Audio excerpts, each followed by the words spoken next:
Have you ever pondered the untold stories hidden beneath the icy landscapes of the Arctic? Today, we delve into the intricate history of the East Sámi people, a narrative largely untold, overshadowed by the glacial silence of the Arctic. The East Sámi people, indigenous to the Arctic regions of Russia, Norway, Sweden and Finland, have a history that stretches back over centuries. But it is a history tainted by tragedy and loss, a history that remains largely unknown to the world. Their story begins in the distant past, when the East Sámi lived in harmony with the harsh Arctic environment. They thrived on hunting, fishing and reindeer herding, their culture deeply intertwined with the rhythms of nature and the changing seasons. As we dive deeper into the story of the East Sámi, it's important to note that they are not a monolithic group.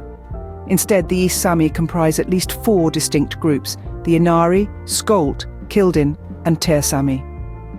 Each of these groups has its own unique traditions and identities, and even their languages are not easily understandable to one another.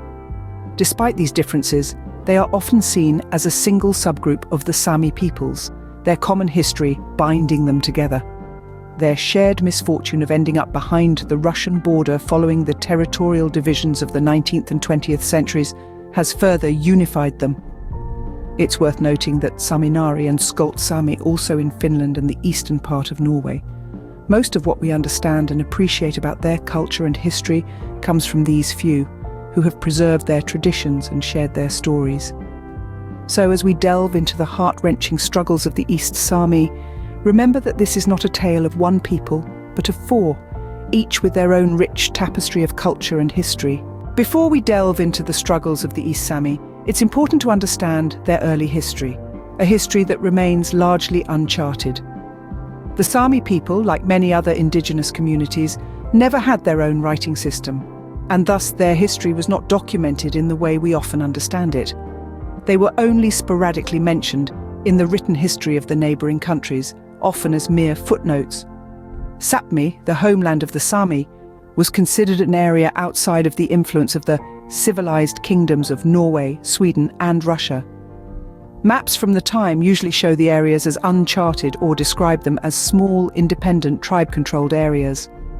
This lack of written history has contributed to the world's limited understanding of the East Sámi people and their rich cultural heritage. But as the centuries rolled on, the East Sámi found themselves caught in the crossfire of expanding empires. Beginning in the 17th century, the Swedish and Russian empires began to encroach upon their land. The East Sámi were forced to pay taxes to these foreign powers, a burden that heavily strained their traditional way of life. The 20th century brought even more drastic changes. The advent of industrialization and the expansion of mining operations in the Arctic region further threatened the East Sámi's way of life. Their lands were seized, their waters polluted, and their reindeer herds dwindled. Voiceover. The East Sámi people faced a devastating blow when they were forcibly relocated to different parts of Russia by the Soviet Union. This was not a simple move. It was an uprooting, a dislocation from their ancestral lands that had sustained them for centuries. Families were torn apart, communities were shattered.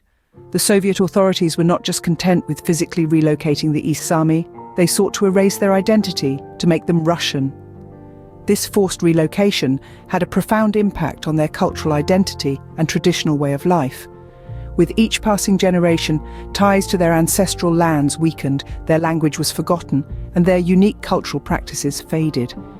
The East Sámi were not just losing their homes, they were losing their identity, their very essence. Their descendants, now scattered across Russia, struggle with a deep sense of loss.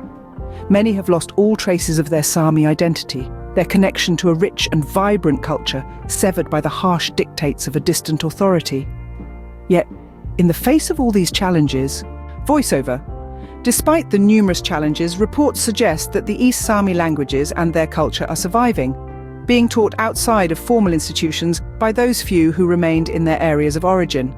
The estimated number of East Sámi that remain have varied greatly in research efforts, and little is known about the current state of Sámi communities that remain in Russia.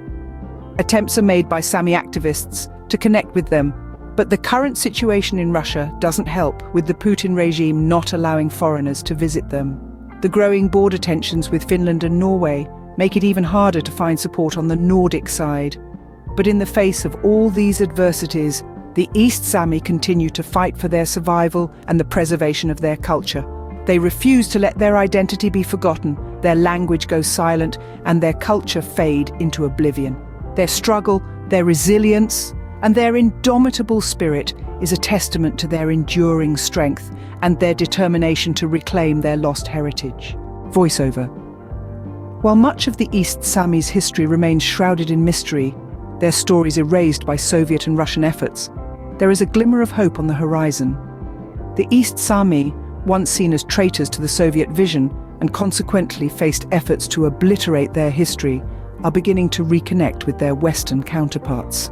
For centuries, many Western Sámi were unaware of the existence of the East Sámi due to isolation. But the advent of the internet is changing that narrative. This technological boon is enabling the preservation and distribution of their history, providing a platform for the East Sámi to share their stories and culture. With the digital age is offering a new lifeline to this resilient community, helping them in their fight to keep their identity alive. In the face of adversity, the East Sámi continue to fight for rights, their land and their identity. Their resilience is a beacon of hope, illuminating the path towards a future where their history is not forgotten, but celebrated.